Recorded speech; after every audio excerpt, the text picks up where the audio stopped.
interviewed Mr. 85 Bear himself, Mike Ditka, one of the things he did not want to talk about was broadcasting. All he wanted to do was talk about football, which is fine. I'm good with that. But then I guess he thought that it was some type of prank call. And and it wasn't a prank call for me. I really wanted to interview him. And I did. I had him for about 30 minutes Christmas time about 5 years ago. He was golfing, and you could hear him giving commands to people that were on the that were following him basically to every hole. And he kind of commands attention. That's his personality, right? That's who he is as a guy. And it's just sad that the Bears, and he tried head coaching for the Bears, and of course he knew that the McClaskeys weren't going to do anything different, and it continues to show they're not going to do anything different because they've had so many head coaches, so many general managers.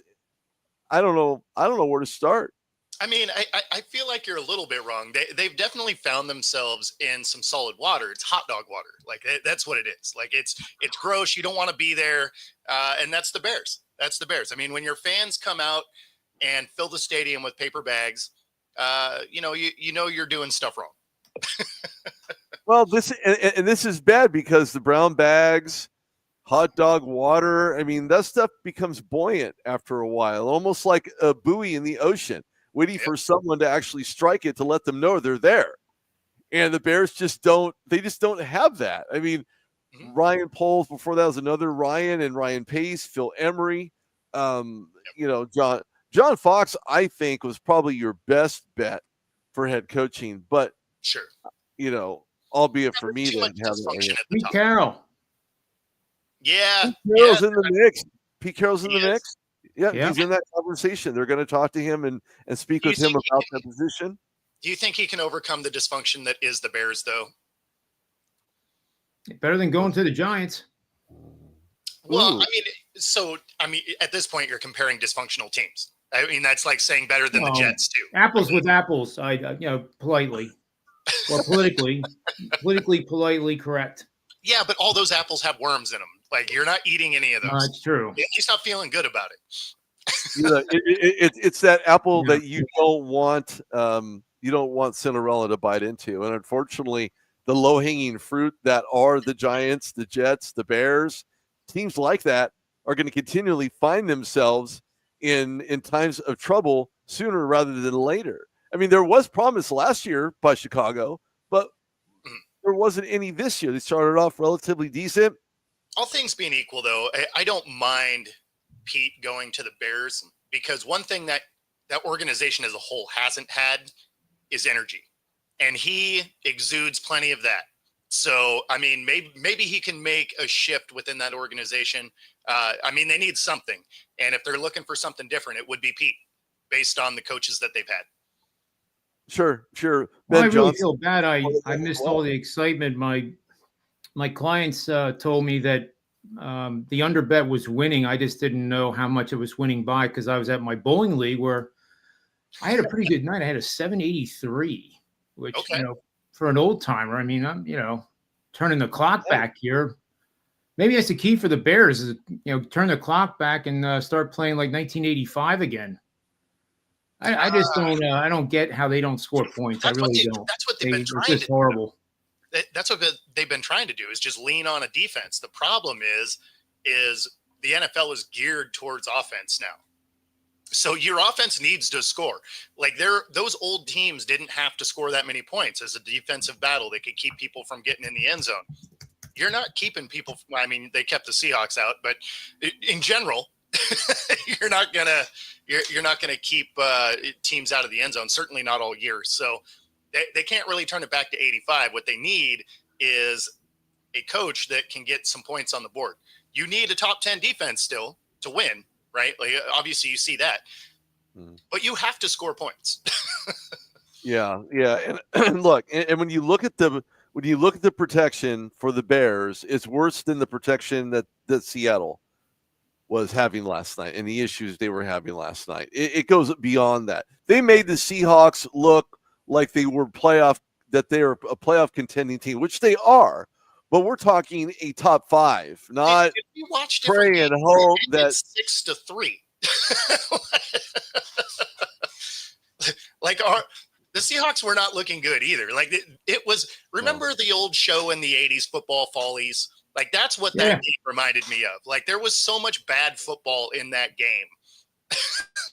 It was. I ran a query, guys, while you were talking on the number of games that ended with a total of 9 points since 1989. How many do you think? Since '89. How many games ended with exactly 9 points? 15. So 7-2, 3-0. I'm sorry, 6-3, and 9-0. Go 5. 5, Rudy. I said 15, but that's probably over the top. 8. Okay. There you go. Yeah, I mean, 8. Now if you included like the 70s and 80s, I bet that number bumps way up.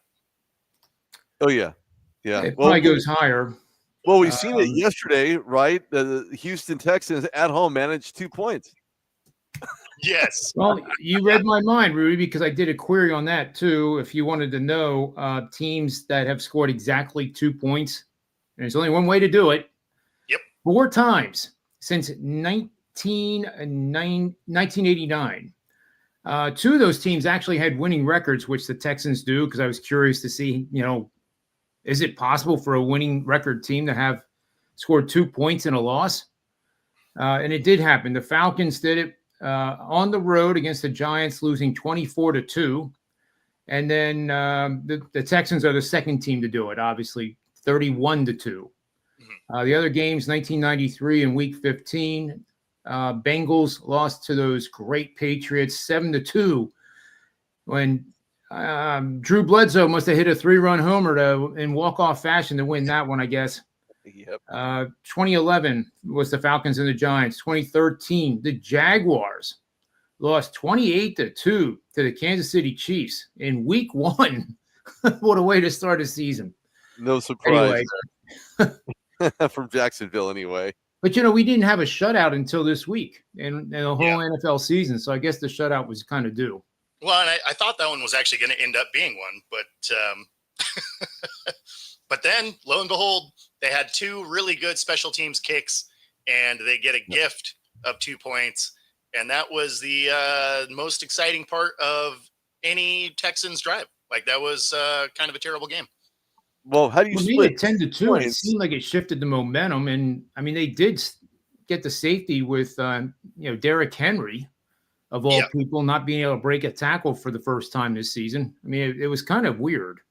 What they should actually do is bring in special teams on every down. They would have maybe had a chance. You're right.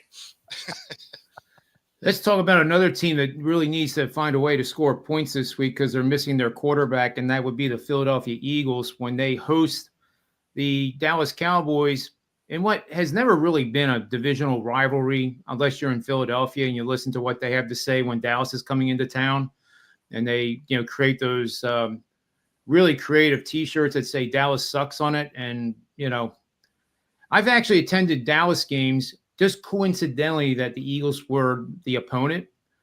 There's none of that ridiculous passion. There really isn't. It's more, and back in the day, it was more the 49ers were the Cowboys' rival. But I think this has calmed down. I don't think this is going to be as heated as say 5-10 years ago. But it's still going to be passionate by the Eagles. But they are without Jalen Hurts. The Philadelphia radio stations that I tune into are almost hysterically funny now because one caller, not one of the the hosts or the speakers, the person called in. Long time, first time is how they start out, right? And he says that no doubt in his mind that the league called the bench and told them to keep Hurts out of the game so that the Washington Commanders could come back and win it and make the playoffs. Wow. I mean, how much prime rib do you have to eat to think like that? There's been a lot of script talk. Wow. A lot of script talk. Yeah, a lot of things that you didn't think were going to be said that end up finding its way into broad stream media, and it's getting scary out there, ladies and gentlemen. This is not for the faint-hearted. Let's think about the dialogue. Let's think about what you're really trying to say. If for some reason, if nothing else and all things being equal, that's how you were really feeling to make this, you can't make this stuff up. You just figure that it's a slow news day. That's really why they're leaning into it, because nothing cool is going on. They're like, let's start some controversy because nothing else is happening. Well, I'll give you the rundown here in the little tee it up for the game here. First and foremost, the Eagles are now averaging 28.1 points per game. Yards per play, 5.6. Third down conversion rate is excellent at 45%. Defensively, they're allowing just 19.2 points per game, but got really hammered because they were on the field way too much time in that Washington comeback. And it wasn't the fact that they lost the game because they lost Hurts. They lost the game because the defense didn't stop them. Mm-hmm. And, Jaden Daniels is a stud. I mean, he's like a magic man, like a magician. And he just refused to lose, and they got a huge win for that franchise, which almost puts them into the playoffs. But looking at the records, the Cowboys are not going to be in the playoffs this year. The matchup is going to be the offensive line of the Eagles, and if they can run against what I expect to be 9 in the box, because no matter who the quarterback is in the backup realm of the Eagles roster, if it's Pickett or, could be some guy that was driving truck last week, it doesn't matter. They're going to stack that. They're going to stop the run. And if they can't stop the run, it's going to be an Eagles blowout. But if they take Barkley out and force Pickett to throw, although I thought Pickett did well when he came into the game, because think about it, what people forget is that the guy's been on the bench the whole season.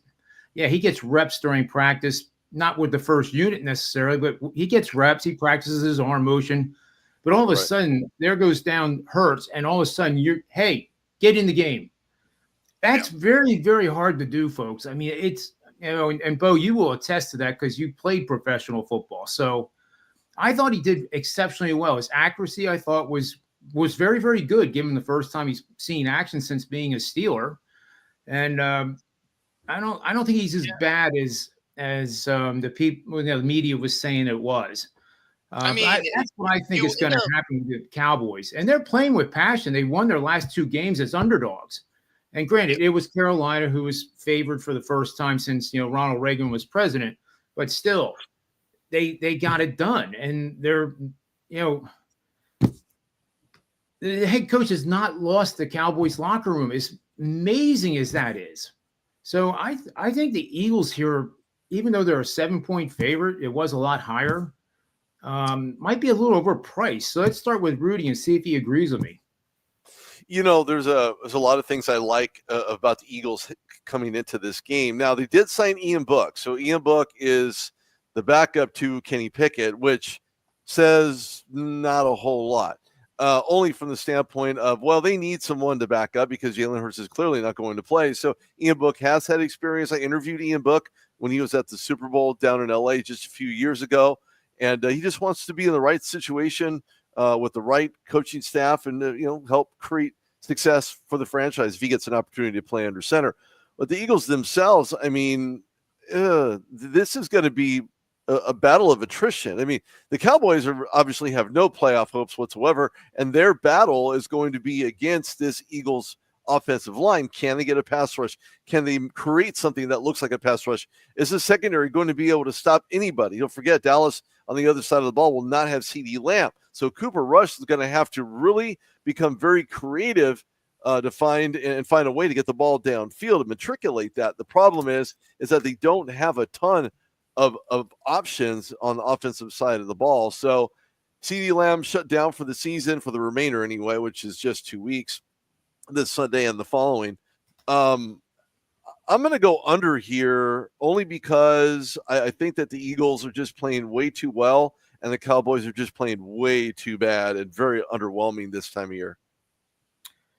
Yeah, I like the take on the under. It is a little like 39.5, but again, in-game betting, folks, nobody's telling you have to make your bet all pre-flop. You can wait and see how the game goes. And if it starts out fast, then, the Eagles have not scored points in the first quarter. So this kind of works against us if that trend continues. But Dallas hasn't been able to really stop anybody until recent weeks. And one of those teams, again, was Carolina. But Carolina, with all due respect, is playing passionate football down the stretch here, and they may be a team to watch next year in 2025. But Bo, do you think the Cowboys have any chance of wrecking this Sunday afternoon in Philadelphia? Probably not. The big thing is obviously Lamb is done, right? But they also have two other receivers that are questionable on the day. Jalen Brooks with a knee injury is questionable. If it's a knee, even if he plays, it's going to impact the way he plays. The other one is Hall, or not Hall, but Tolbert, and his is a finger. So, I mean, I don't expect that to keep him out of the game. But the other thing about that is they have a lot of defensive players, right? They got a couple of corners, a couple of listed as DBs. They got one of their outside linebackers out. And, I mean, yeah, it's Pickett, but we've watched Dallas play defense all year. The only reason that they got any stops the last couple of times is because they had their monster in the middle back. But, I mean, you can burn them. You can burn that secondary all the time. And now with so many guys that are hurt, I don't really see this being a super close game. I think the Eagles handle this Cowboys team pretty easily. Okay, fair enough. I'm going to show one more thing before we move on to the next game.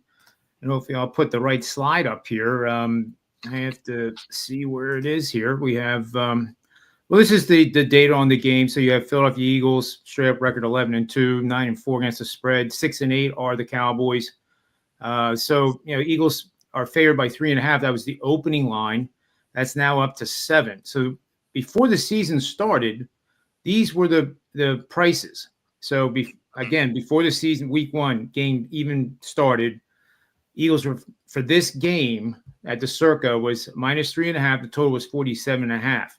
One thing I can say about the under that keeps me a little cautious, Rudy, is that games where the total has moved this much have a tendency to be contrarian and go against it. So that it's kind of making me think that we wait till the spread in game in the first half gets up near 44.5, 46.5. And you know what? If it doesn't, then, don't bet it. But 39.5, you're kind of in a trap there, I think. Like in college football, it works really well. NFL, it's been 68% for totals, 38 and lower. But those trends can, reverse and rip your face off and your wallet if you're not careful. But we can talk about that later in the show when we do our best bets. And then I believe this is the next one here. We're going to bet on underdogs. Uh-oh. That means the Cowboys, right? Week 11 on out. The dog won their last 2 previous games priced as the underdog. Dog has won 40 to 49% of their games. They're 6-8. 17-17 straight up. So money line, you have a 50% chance of winning based on history, but you're getting paid, probably plus 450 on the money line. So imagine going to the blackjack table at a casino. That's a 50-50 proposition, right? You get paid, $100 for a $100 bet if you win the hand. Here, the casino is paying you $400 for a winning hand of a $100 bet, which will never happen in a casino, but based on this system, it does. More importantly, 25-7 against the spread for 78% winning bets over the past 10 seasons. If the game is a divisional matchup, 10-2. I mean, that's hard to walk away from, and for me to at least side with Bo and back the Eagles here. But the Eagles are the superior team, and one man does not make the Eagles team, and that would be Jalen Hurts that I'm referencing. So I'm going to take the rest of the show to think about what I'm going to go with the Cowboys or not, because I could really look bad at the end of the game when the Eagles win 31-10. It doesn't feel right. Anyway, let's move on to the next one, which is the Minnesota Vikings and the Packers. This, to me, is the big showdown. It really is monumentally important for both of them. The Packers are 11-4, 13-2 are the Vikings. Turnover differential for the Packers is spectacular at +12. The Vikings are +10. So 2 teams that really have minimized their turnovers on offense and really increased their takeaways on defense is why they have these great records. Packers rank 4th in total yards, 4th in rushing yards, 12th in passing yards, and are a very scary team in my estimation. Defensively, they're 6th in total yards allowed, 8th in rushing yards allowed, 8th in passing yards allowed. Vikings ranked 12th in total yards, 16th in rushing, 8th in passing. Defensively, 15th in total yards, 2nd in rushing, which is good. But that's because people choose to pass the ball because they rank 30th in passing yards allowed, which is piss poor, and I think is the main reason why the Packers come into this game favored by a point or a point and a half. So let's start with Rudy here and see what he thinks about this matchup and if the Packers can take control of their playoff destination. Well, this is going to be interesting. I like the matchup, the quarterback comparison. You have Sam Darnold, potential comeback player of the year. Certainly a lot to like about his story, and it started with the Jets drafting in 2018, found his way to Carolina and San Francisco, and now, the starter who's just could very well be a free agent that teams are going to be looking at because, we know in the 2025 NFL draft, there really isn't a whole lot of great quarterbacks. Let's just call it what it is. But this is going to be a battle of head coaching, right? We look at Matt LaFleur, straight out underdog, 23-9 ATS, both times that has marked, 2 times marked as a coach with at least 15 games as an underdog in the Super Bowl era. So a lot to think about when you look at the schemes, what those look like, how they're going to play this game against a very dialed up defensive-minded. We didn't see the defensive mind last game, but in previous games, we've seen that. So they kind of flipped the script a little bit in regards to what Minnesota likes to do defensively as well as offensively. Bo had stated that you have to have a top 10 defense in order to make things happen. Well, I completely agree with that. And I think that's where the Vikings are. And that's what they've been looking for and searching for. This is going to be this is a precursor to an NFC North division game to determine the winners, if not pick the winner during this game. As much as I'd like to pick Matt LaFleur and the upcoming Love controversy of whether or not he can play in the big game and get it done in the big game, he did it last year. And he played in some very meaningful, important games coming back from injury, and certainly found his way into the Green Bay Packers hearts that live there in Titletown. But I do like the Vikings here. I like the Vikings for a lot of reasons. They do a lot of things well. They've been doing it more consistently than the Packers. They've shown up on every down, more consistent than the Packers' running game. They have a 1-2 punch in a wide receiving core. And their defense will dial it up on you if you just happen to sneeze the wrong way. So I'm taking the Vikings here, even though others may pick the Packers at maybe to cover this at a +1.5. I like the Packers to cover here. I don't see why not. They did it last game. They've done it relatively throughout the season. So Vikings and the Skull has this. Not to suggest the chewing tobacco because I don't do that. But yeah, hashtag SKOL is their team hashtag. That's for sure. All right, Bo, do you agree with Rudy on this? And, the Packers scare me, though, as a team. They just have so much momentum going right now. And we're used to seeing Minnesota, collapse sometimes in the end of these seasons that they've been juggernauts. The number of times they won games by 1 possession was a huge number 2 years ago. And look what happened. So I don't know if I trust the Vikings. I love what Rudy said about them, though. It makes sense to me to put money behind them. But what are your thoughts here? Yeah, I like the Vikings in this game, and some of it has to do with some of the injuries that Green Bay has coming into it. They have some receivers, linemen, and they're all listed with ankles and knees, which, if you watch enough football, you know that anytime you're listed with an ankle or a knee, even if you play, you're not going to play great, right? Like that changes your mobility so much. If it was an arm or a rib or something like that, I wouldn't think twice about it. But everybody that's on their injury report is either an ankle or a knee, and that makes you slow, right? Like even if you're a half a step slow in the NFL, if you're a half step slow, you missed the play. So I like the Vikings to get it done here. It'll be a good game. It's definitely a game I'd keep my money in my pocket. Divisional games, I don't like betting on anyway, but this one is about to be a dogfight. And so, yeah, I'd keep my money in my pocket for it. Well, I hit the wrong button, folks. What did I do here? There we go. There we go. Sorry about that. Hit the wrong thing there. But if you were in-game better and say, hypothetically, Bo, that you liked, say, the Green Bay Packers and the Minnesota Vikings scored first, would that, if you could get Green Bay at plus 4.5, would that tempt you at all? Probably not, just because I don't trust them to win this game with the guys that they have on the injury report. If this game was in Green Bay, absolutely, right? But this is in Minnesota, so I don't have them to cover even the 1 point. So I have the Vikings getting this one done pretty easily. I would say that this line probably should have been the standard 3 points for the home team. And I know what Rudy's going to say if I offer him plus 4.5 with the Vikings after Green Bay would take a 7-0 lead in the first quarter. But go ahead and say it for us anyway, Rudy. I'm taking the Vikings.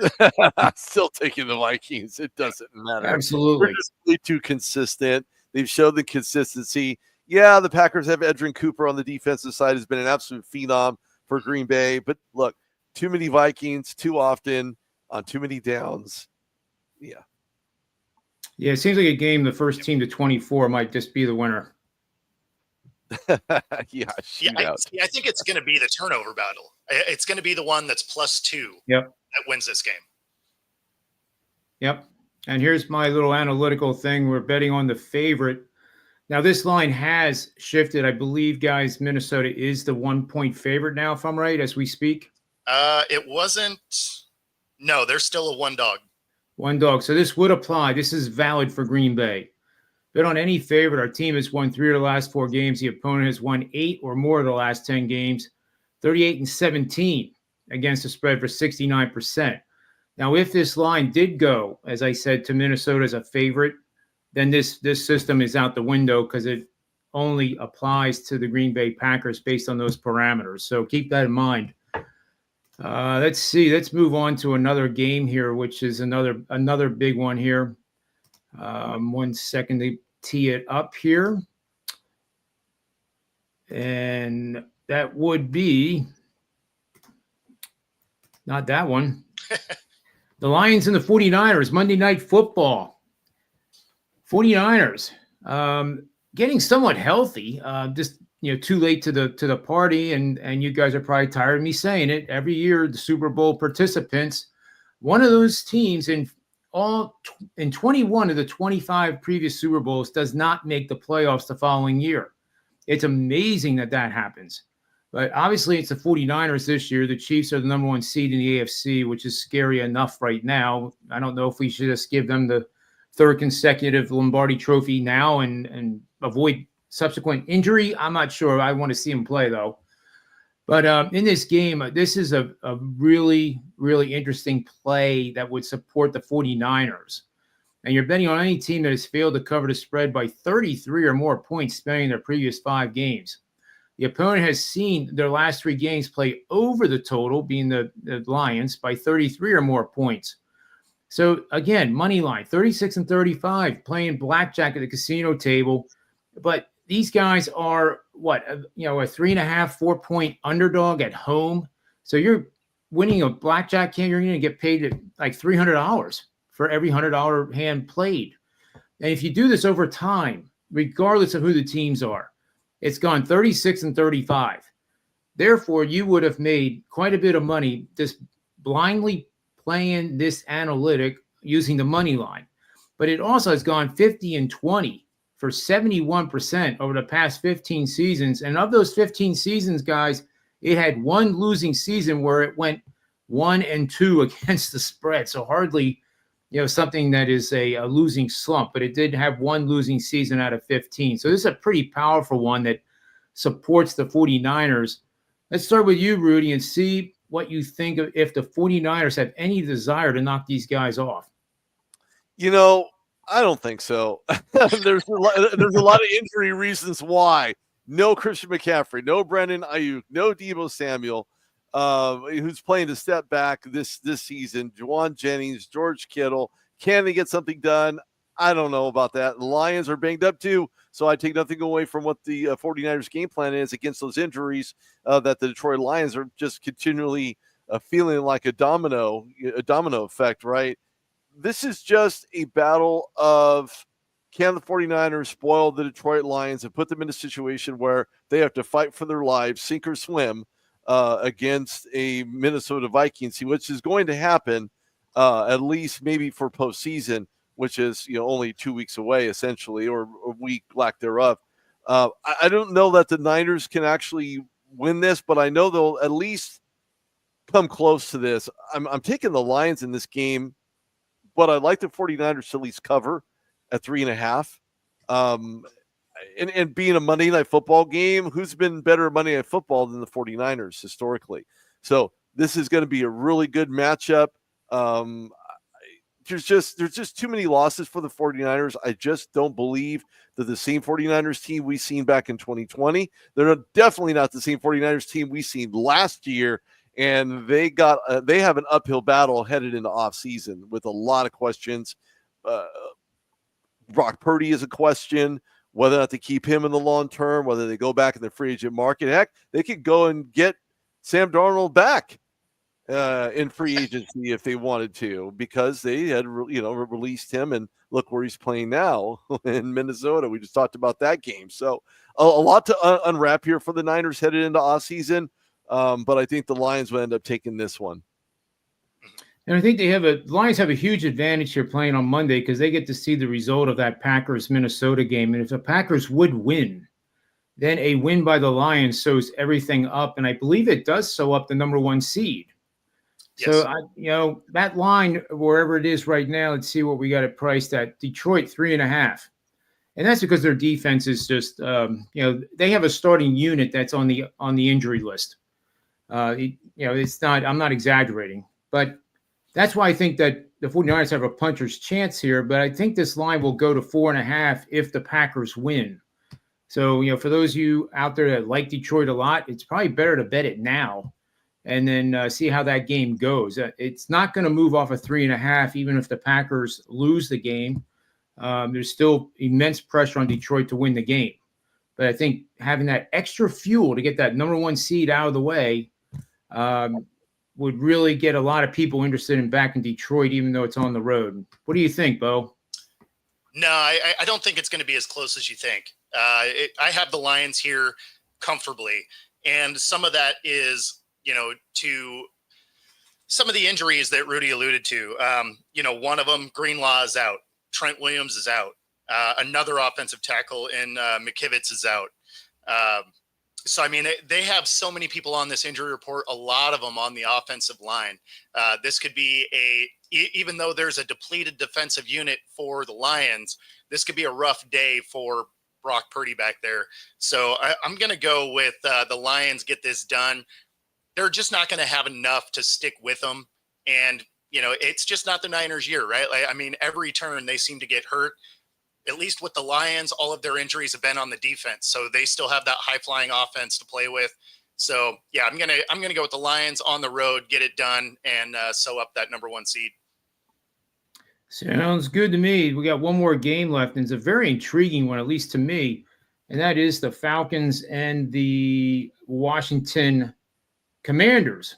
And I got to watch myself saying their mascot name, because I'm hearing a lot of really reliable sources saying that name's going back to the original name. That would be interesting. That certainly would be, and I just wish the baseball team located in Cleveland would do the same, but that's a topic for another show. But I'm looking here at the lines and stuff we have. Boy, oh boy, where is this game here? There it is, 8:20 Sunday night, NBC Peacock, Northwest Stadium in Landover, Maryland. Used to be called the FedEx Stadium, I guess is what it was called. It was a bowl. It still is a bowl. The Falcons still in the hunt here, tied with the Bucs. They have the tiebreaker with them because they beat them twice already this year. Going against the Commanders, who are coming off a remarkable comeback win over the division rival Eagles. They're 10-5. They are also 6-2 at home. Falcons pretty good on the road, 4-3 away. Washington is a 4.5-point favorite. 47.5 is the total. Will the Falcons defense be able to contain Jayden Daniels? The Eagles' top-rated defense could not, especially in the second half as they wore down. Do you think they can stop Jayden Daniels from doing his magic tricks this Sunday? What do you think, Rudy? I'm going to probably say no. And there's a lot of reasons behind that. We're talking how well is Jayden Daniels playing right now. He's playing like he's not even a rookie. Could be rookie of the year, offensive rookie of the year. Absolutely. I don't think anybody's even close to cover that. As far as MVP, we know that could very well be either Saquon Barkley or Lamar Jackson, has already won it twice. So I think Jayden Daniels in the conversation to be offensive rookie of the year and quarterback position, obviously, and why not, right? But what's interesting is that the dynamic now switches. These guys were drafted at the same time, playing at two different positions. Now Michael Penix had taken over. Of course, they played the Giants. Falcons they played the Giants. That's all I got to say about that. and I think that the rookie in Michael Penix, even though he threw an average of almost 7.5 yards per play, says a lot about his accuracy, says a lot about his maturity, says a lot about the fact that he's in the classroom doing the work and putting that on the field for everyone to see. And it's not even close. The interception was more of the a fault to Kyle Pitts in that game against the Giants. But Jayden Daniels, I mean, what can you say about this guy? 5 touchdowns against the Eagles, basically dismantled their ability to cover, because you don't know what Jayden Daniels is going to do every time he snaps the ball.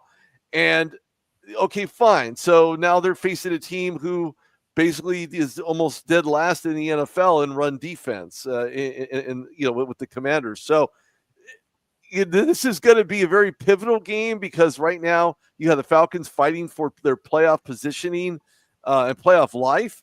And Jayden Daniels and company is still, heavily in the wild card conversation, at least in the NFC.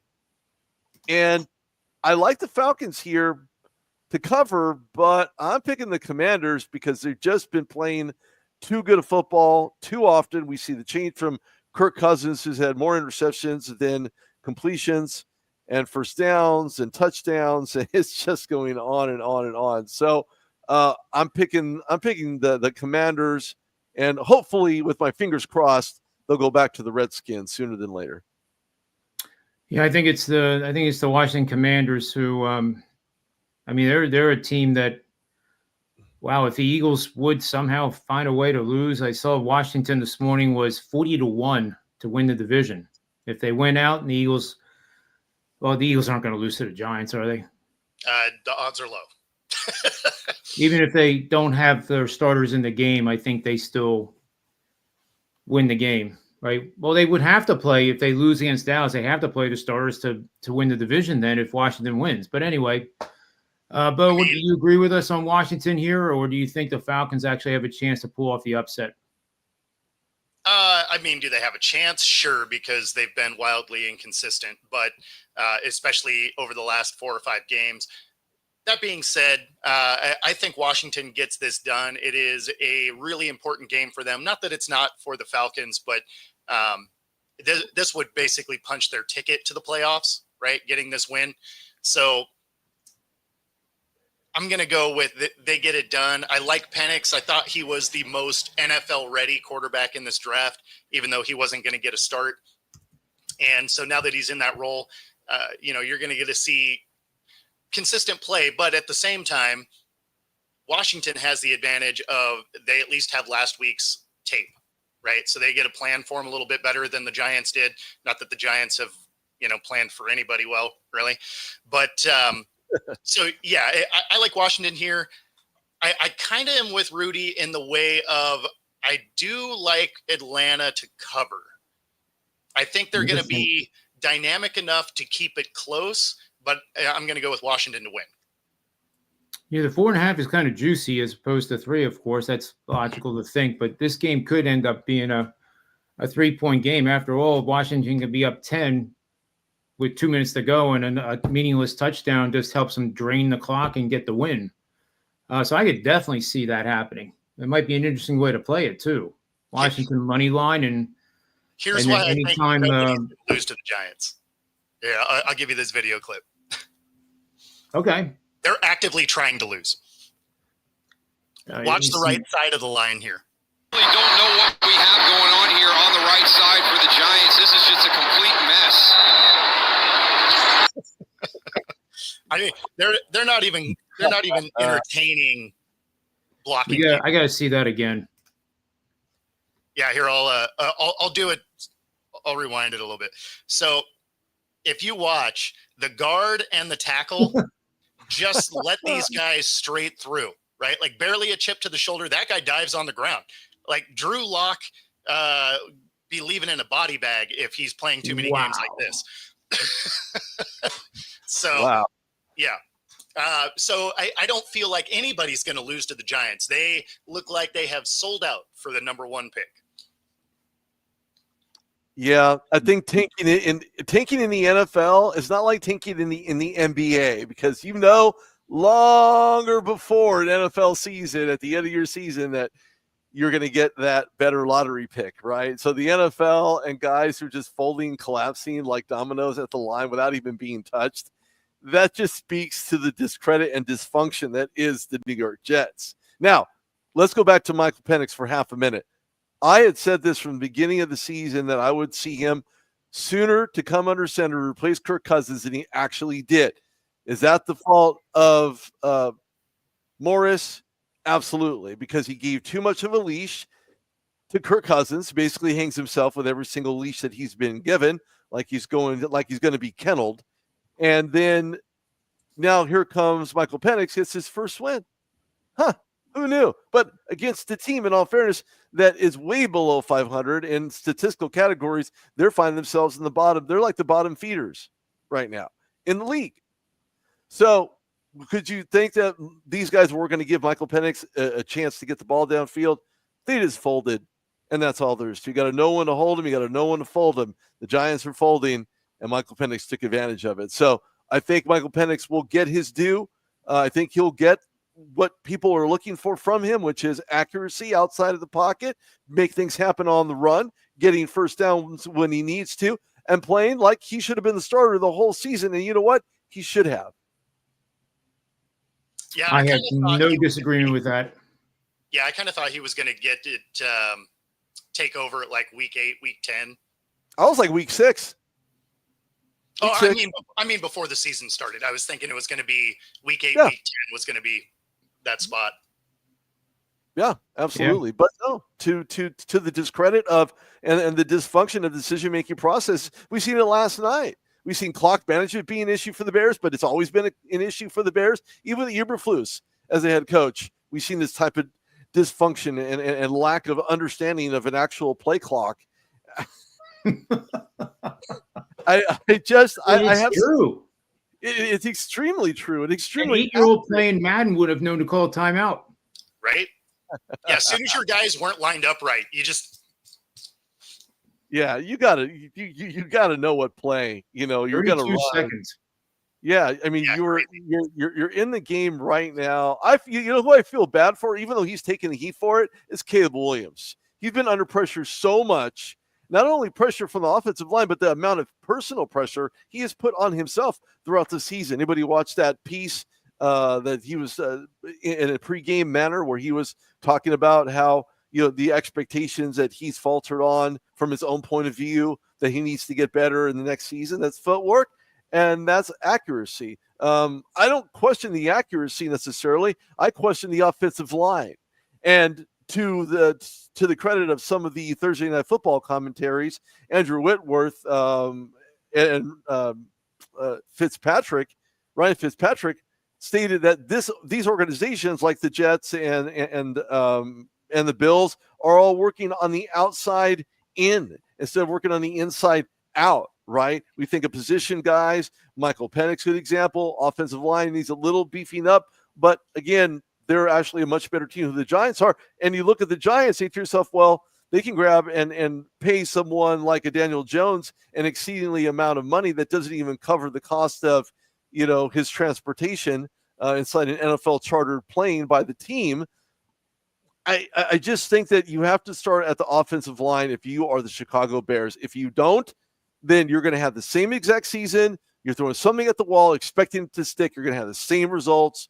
They need to work on getting a guy like Pete Carroll, Ben Johnson in there. Either one of those guys would install some type of culture that would get them into the next phase of any type of playoff conversation. Or hell, get it to a 500 season, for crying out. Let's start there, and then we can move forward. It's just you're absolutely right. The culture thing, can't be overstated, because that is what it's all about. It's, that book I mentioned to you guys before, In Search of Excellence, back in the 80s, Tom Peters, the character of an organization takes on the character of its leader. There you go. It's all you need to know. Especially an assistant coach. It still doesn't the whole thing, right? Yeah.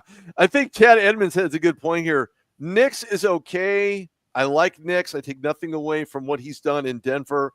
But when you look at the type of games and pressure and the play action and the throws and the accuracy, decision-making process, it's got to be Jane Daniels. There's not even a question. Yeah. I fully agree. I think Daniels, especially after that comeback win, I think really kind of put a bow on it.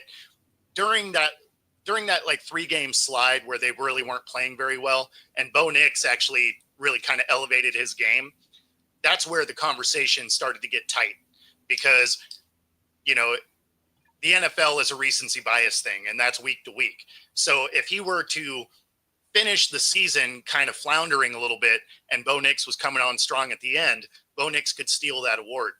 But the way that the way last week went, I think Jaden Daniels probably gets this thing.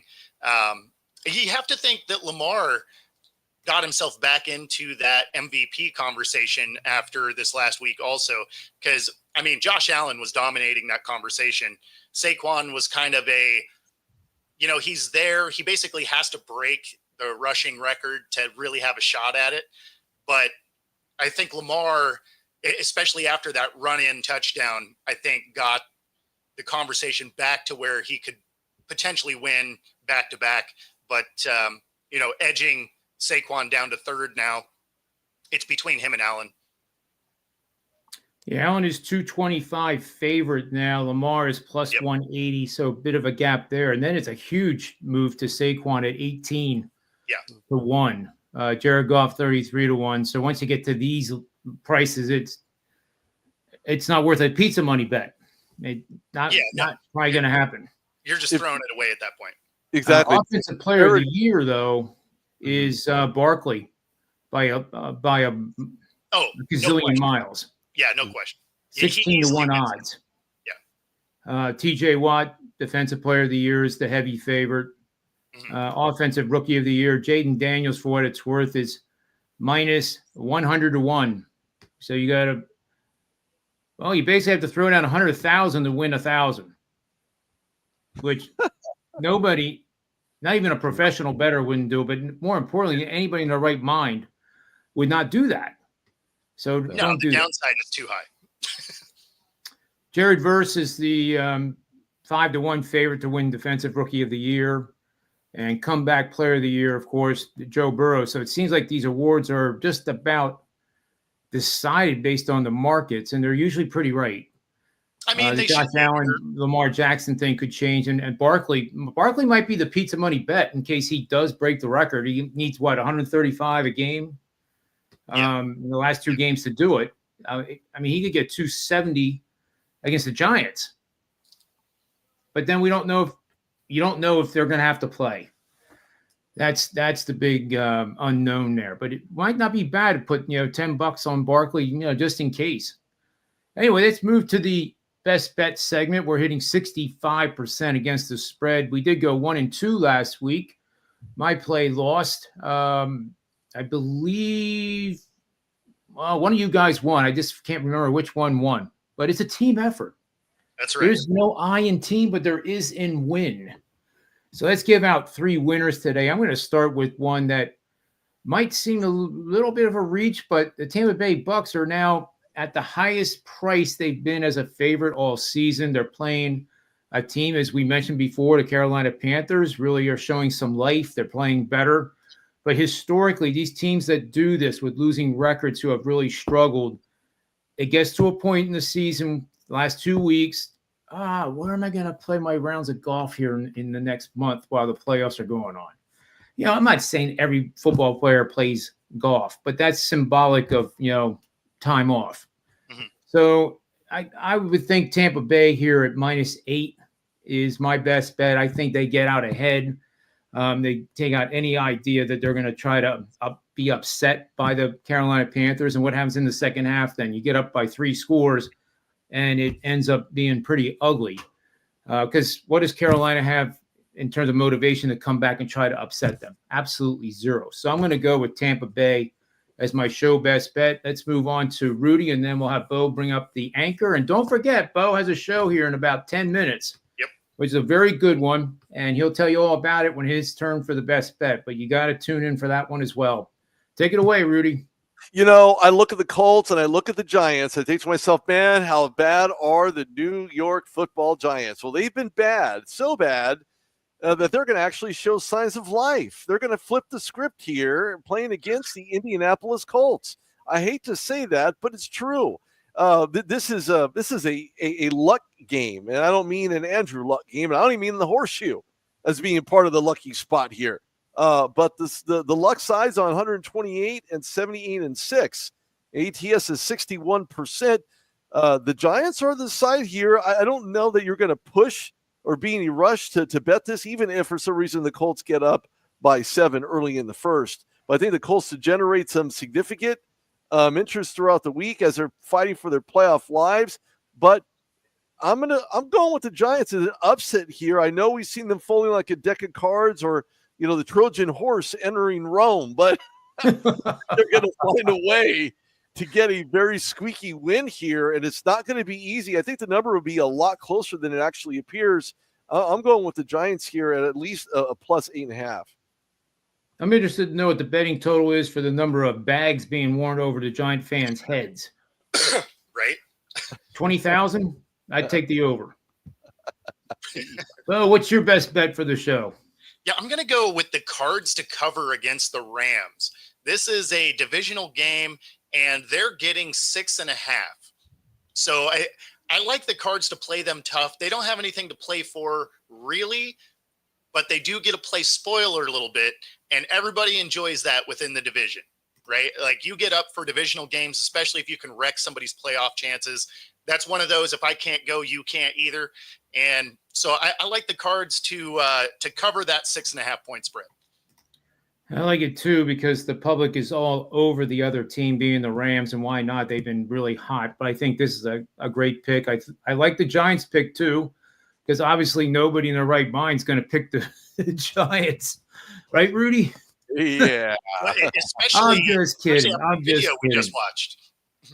But I wanted to mention to you, Rudy, before I sign off here, is we lost a big-time Eagle veteran, Bill Berge, number 66. I remember as a young child, my dad was so passionate about his play and how great he brought the load every single day. And it was really my first, kind of hero as a child. So it's sad, for the Eagles fan base, and especially Ron Jaworski, your buddy, who played with him. So it's sad. It just seems like too many people are dying younger than you want them to be going on, to the whatever's next. But the expectation in the NFL is not very high, especially with those that are facing, CTE in the long term, in long-term care. And it can't be understated to suggest that hits that are constantly bashed at someone's helmet forces CTE to come into question, because it always will. Yeah. As long as you play the game, whether it doesn't happen right then and there in your first year of retirement, at some point it may very well hit you. And I don't mean that figuratively, I mean that literally. Right. And it's unfortunate to lose guys earlier and sooner than their life expectancy should have, but it's what happens when you play the game. The game is not for the faint-hearted. It's not for those that are going to play tennis or those that play golf. No offense to the golfers or tennis players out there, but this is a completely different game.